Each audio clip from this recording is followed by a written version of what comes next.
Hey, it's Mark Weiss. Earlier today, I was reading an article on objections healthcare providers are filing to Medicare recovery audits. These are audits looking for suspected overbilling.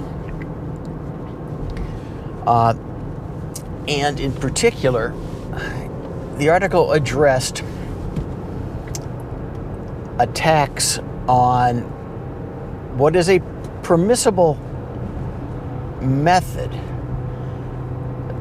It's the notion of extrapolating the total amount of overpayment from a sample of claims. And the attack, although I'm not going to go into this, the attack is based on both the documentation that's being provided, the methodology that's being used to do these extrapolations, and in essence, arguments based on the fact that the providers are being denied due process by the way that these contractors are performing their duty.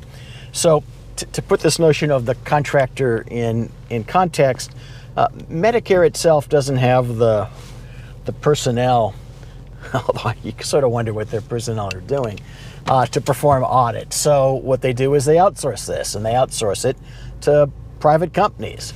And what do you know, surprise, the private companies are paid basically a bounty. They're paid on a percentage basis, a percentage of what they recover.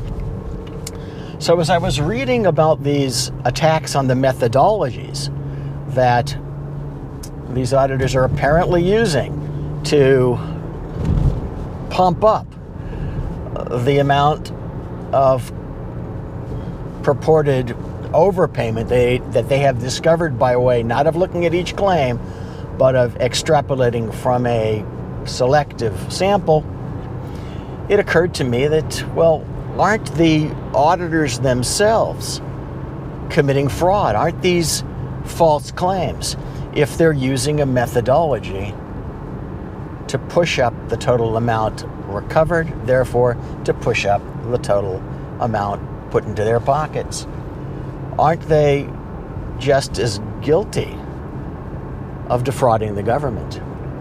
Just food for thought, perhaps part of your defense.